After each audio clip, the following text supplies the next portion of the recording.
السلام علیکم ورحمۃ اللہ وبرکاتہ۔ بسم اللہ الرحمن الرحیم۔ آج کا یہ ایمان افروز واقعہ آپ کے دل کو عشق رسول سے بھر دے گا، اسی لیے ویڈیو کو آخر تک ضرور دیکھیے گا، کیونکہ آخر میں ہم آپ کو ایسے بابرکت کلمات بھی بتائیں گے جنہیں پڑھنے سے اللہ تعالیٰ بیماریوں، پریشانیوں اور مشکلات سے نجات عطا فرما سکتا ہے۔ ناظرین، حضور صلی اللہ علیہ وآلہ وسلم کی عمر مبارک جب 7 برس کی ہوئی تو سرکار کی آنکھیں دکھنے لگیں۔ آپ صلی اللہ علیہ وآلہ وسلم کے دادا حضرت عبد المطلب نے آپ کا بڑا علاج کروایا، مگر سرکار کی آنکھیں ٹھیک نہیں ہوئیں۔ حضرت عبد المطلب بڑے پریشان تھے کہ اب کیا کیا جائے۔ بڑا علاج کروایا مگر پوتا ٹھیک نہیں ہو پا رہا۔ آپ پریشان بیٹھے سوچ رہے تھے کہ کسی جاننے والے نے کہا کہ سردار مکہ پریشان نہ ہو، مکہ شریف کے قریب عکاظ بازار ہے، اس بازار کے ساتھ ایک طبیب کا گھر ہے اور وہ بڑا قابل طبیب ہے، دوائی بھی دے گا اور آپ کے پوتے کو دم بھی کرے گا، یہ یقیناً ٹھیک ہو جائے گا۔ ہم نے کئی مرتبہ اس کو آزمایا ہے۔ حضرت عبد المطلب بڑے خوش ہوئے۔ آپ نے حضور صلی اللہ علیہ وآلہ وسلم کو اپنے ساتھ لیا اور اس طبیب، اس راہب کے پاس تشریف لے گئے۔ شام کا وقت تھا، آپ اس کے دروازے پر پہنچے تو دیکھا کہ دروازہ بند تھا۔ آپ نے وہاں کے لوگوں سے اس طبیب یعنی راہب کے بارے میں پوچھا کہ وہ کیسا ہے۔ لوگوں نے بڑی تعریف کی کہ راہب صاحب کے ہاتھ میں بڑی شفا ہے، جو مریض بھی اس کے پاس آئے یہ دوا بھی دیتے ہیں اور ساتھ میں دم بھی کرتے ہیں۔ اللہ تعالیٰ کرم فرماتا ہے، بیماری ٹھیک ہو جاتی ہے۔ فرمایا اب کہاں ہے؟ لوگوں نے کہا حضور ہے تو گھر پر، لیکن اب دروازہ نہیں کھلے گا۔ فرمایا کیوں؟ لوگوں نے کہا حضور یہ موجی بندہ ہے اور دروازہ بند کر کے عبادت کرتا رہتا ہے، کئی دن تک دروازہ بند رہتا ہے، جب اس کی مرضی ہو تب دروازہ کھلتا ہے۔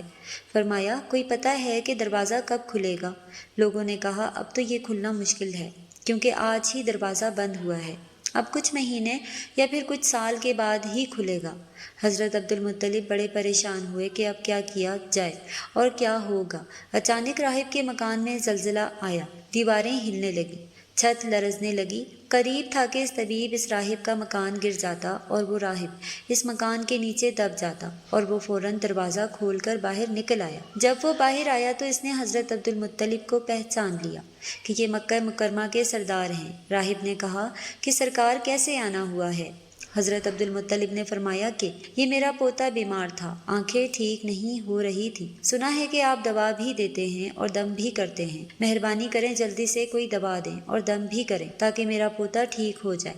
راہب نے جب پیارے آقا حضرت محمد مصطفیٰ صلی اللہ علیہ وآلہ وسلم کے چہرہ انور دیکھا تو دیکھتے ہی رہ گیا، پھر کمرے میں گیا، غسل کیا، نئے کپڑے پہنے، خوشبو لگائی، پھر ایک آسمانی صحیفے کے چند اوراق اٹھا کر لایا، سرکار کے پاس آ کر دیکھنے لگا، کبھی اپنی کتاب دیکھتا، کبھی سرکار کا چہرہ، وضحیٰ دیکھتا، کبھی کتابیں دیکھتا، کبھی واللیل کی زلفوں کو دیکھتا، سارے اوراق بھی دیکھے، کملی والے کو سر سے لے کر پاؤں تک بھی دیکھا، پھر قدموں میں آ کر گرا اور کہنے لگا اے محمد صلی اللہ علیہ وآلہ وسلم، میں گواہی دیتا ہوں کہ آپ آخری نبی ہیں، آپ کے بعد کوئی نبی نہیں آئے گا۔ سبحان اللہ، عظمت مصطفیٰ کے ابھی اللہ نے نبوت فرمائی نہیں، لیکن راہب پہلے ہی کلمہ پڑھ کر گواہی دے رہا ہے۔ حضرت عبد المطلب راہب کی باتیں سن کر بڑے خوش ہوئے اور فرمایا راہب صاحب جس کام کے لیے میں حاضر ہوا ہوں وہ جلدی کریں۔ راہب نے کہا کون سا کام؟ فرمایا میرے پوتے کو دوا بھی دو اور اسے دم بھی کرو تاکہ اس کی آنکھیں ٹھیک ہو جائیں۔ راہب نے کہا حضرت آپ کیا کہہ رہے ہیں، میں اس کا علاج کروں؟ حضرت عبد المطلب نے فرمایا کہ راہب صاحب میں تو آیا ہی اسی خاطر ہوں۔ راہب کی آنکھوں میں آنسو آ گئے۔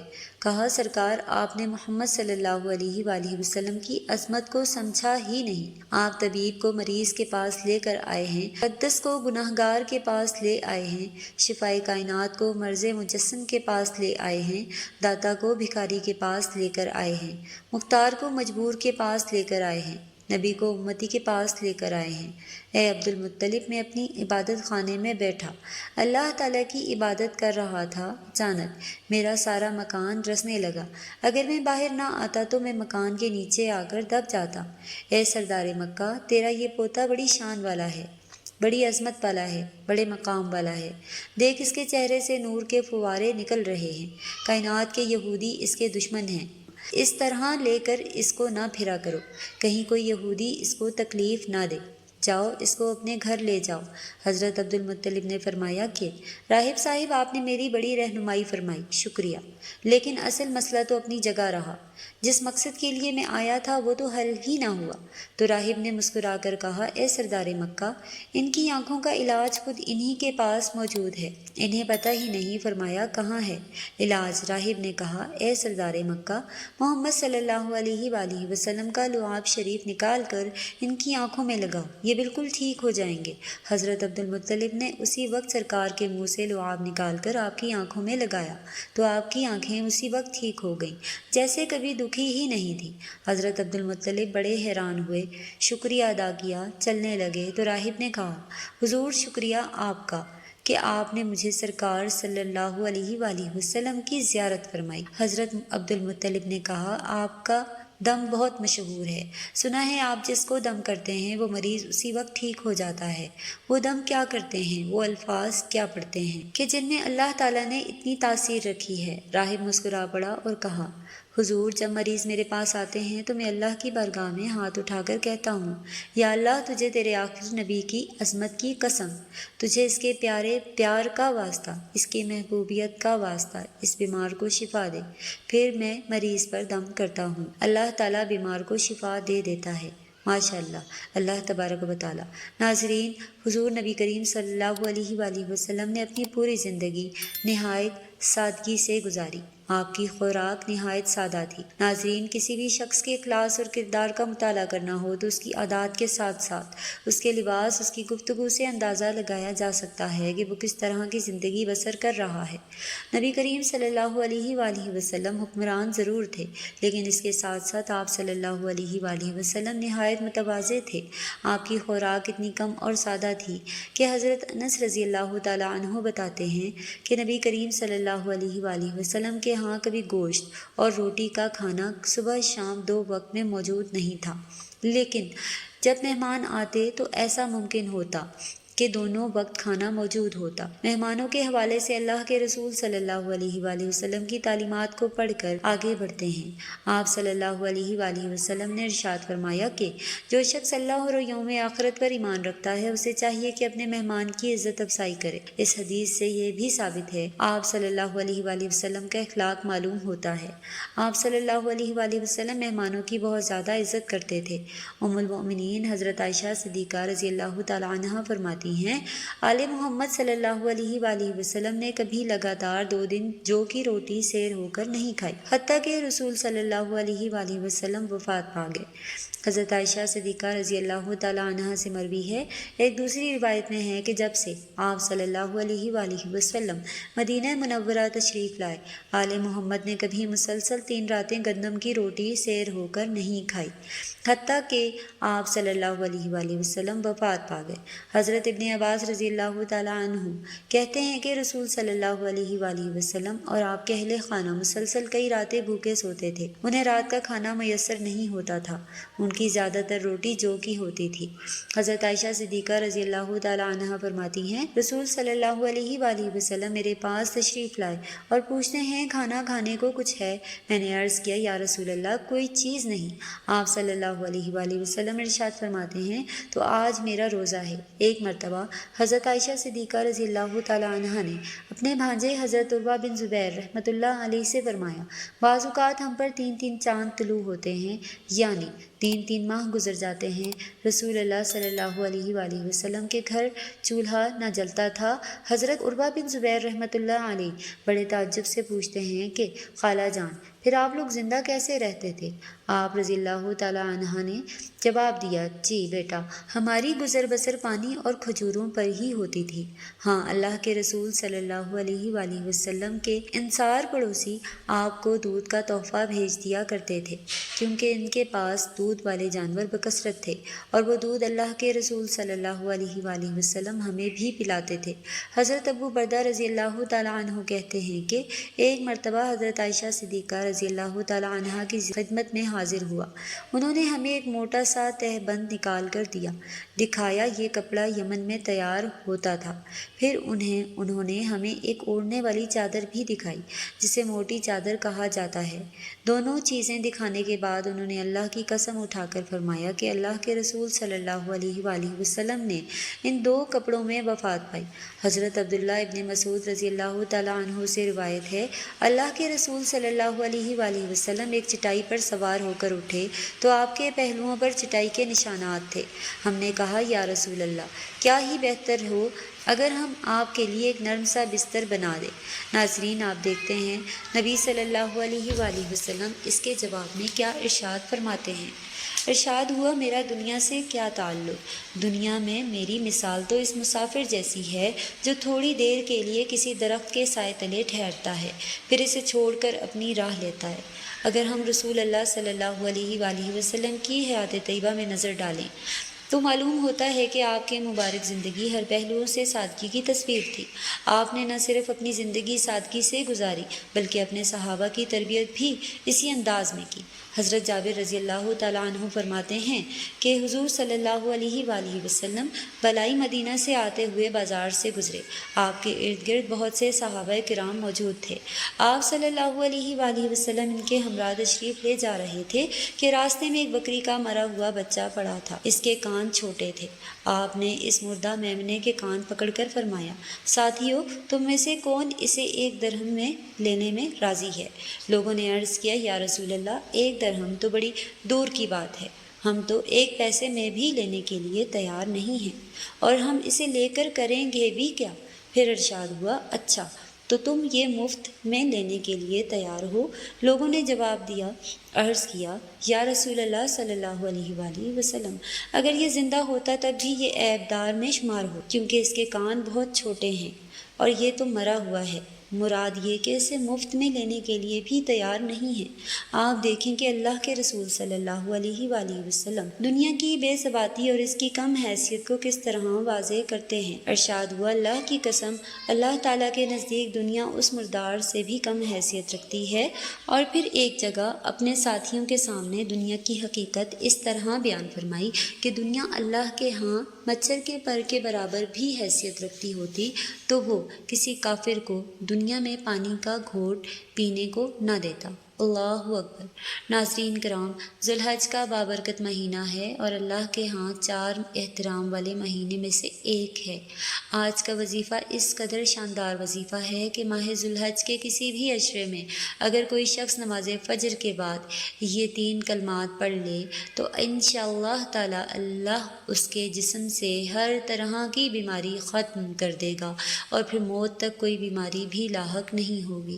جان لیجئے کہ یہ کلمات بہت زیادہ بابرکت والے ہیں، بالکل اسی طرح جس طرح یہ ایام برکت والے ہیں اور رحمت والے ہیں۔ اللہ تبارک و تعالیٰ نے ان کلمات میں بہت زیادہ طاقت رکھی ہے۔ جو بھی شخص کسی ایسی بیماری میں مبتلا ہے جس کا علاج کروا کر تھک چکے ہیں اور اسے شفا نہیں مل رہی تو بس پھر نماز فجر کے بعد یہ کلمات 3 مرتبہ پڑھ لیں، انشاءاللہ اللہ تبارک و تعالیٰ آپ کی ہر قسم کی بیماری سے نجات عطا فرمائے گا۔ سبحان اللہ العظیم و بحمدہ، لا حول ولا قوت الا باللہ العلی العظیم۔ یہ کلمات آپ نے صبح فجر نماز کو ادا کر لینے کے بعد 3 مرتبہ پڑھ لینے ہیں، لیکن اس سے پہلے کم از کم 1 مرتبہ درود ابراہیمی ضرور پڑھیے گا۔ اس کے بعد تعوذ اور تسمیہ بھی لازمی پڑھنا ہے۔ اس کے بعد یہ کلمات صرف 3 مرتبہ ادا کرنے ہیں۔ 3 مرتبہ یہ کلمات پڑھنے کے بعد آپ نے ایک تسبیح پہلے کلمے کی اس طرح سے کر لینی ہے جو ابھی آپ کو بتایا جائے گا، انگلیوں پر گن کر یا پھر تسبیح کے دانوں پر پورے 100 مرتبہ پڑھیں، لا الہ الا اللہ، اور پھر آخر میں ایک بار پڑھیں محمد رسول اللہ۔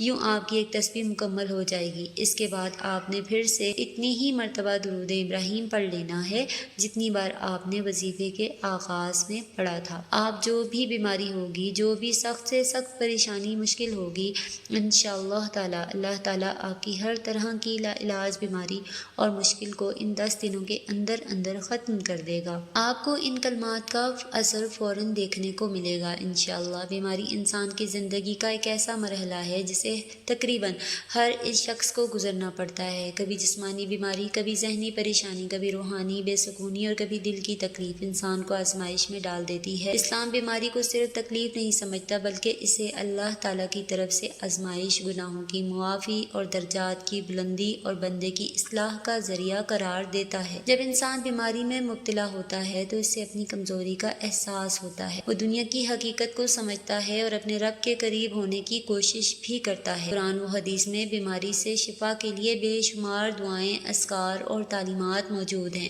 جو انسان کے دل کو سکون اور جسم کو راحت عطا کرتی ہیں۔ اللہ تعالیٰ قرآن کریم میں ارشاد فرماتا ہے وَإِذَا مَرِضْتُ فَهُوَ يَشْفِينِ، یعنی اور جب میں بیمار ہوتا ہوں تو وہ مجھے شفا دیتا ہے۔ اس آیت سے معلوم ہوتا ہے کہ اصل شفا دینے والی ذات صرف اللہ رب العزت کی ہے۔ ڈاکٹر، دوا اور علاج صرف وسائل ہیں، لیکن شفا اللہ کے حکم سے ہی ملتی ہے۔ اسی لیے مسلمانوں کو بیماری میں مایوس نہیں ہونا چاہیے بلکہ اللہ پر کامل یقین رکھنا چاہیے۔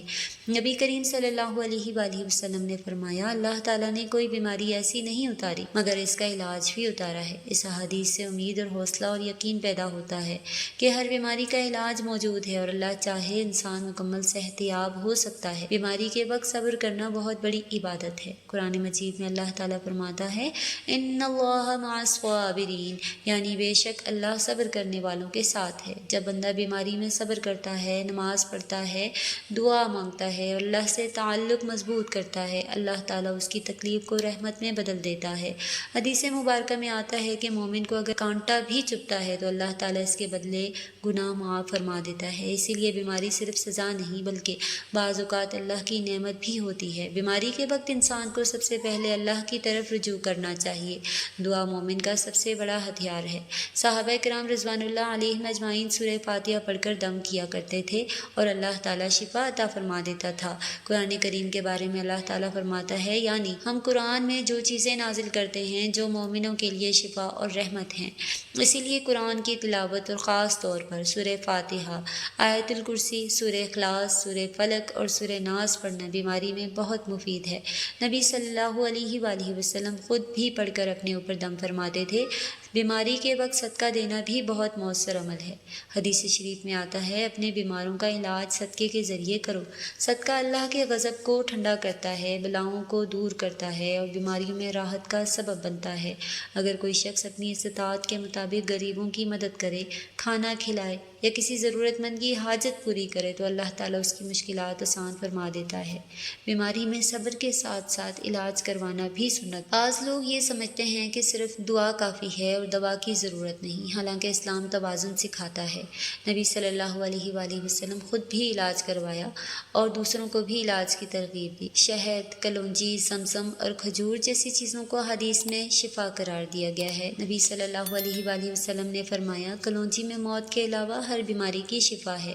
اسی طرح شہد کے بارے میں قرآن کریم میں ذکر ہے کہ اس میں لوگوں کے لیے شفا ہے۔ زمزم کا پانی بھی بڑی برکت والا اور شفا والا پانی ہے اور یقین اور دعا کے ساتھ استعمال کیا جائے تو اللہ تعالیٰ فائدہ عطا فرماتا ہے۔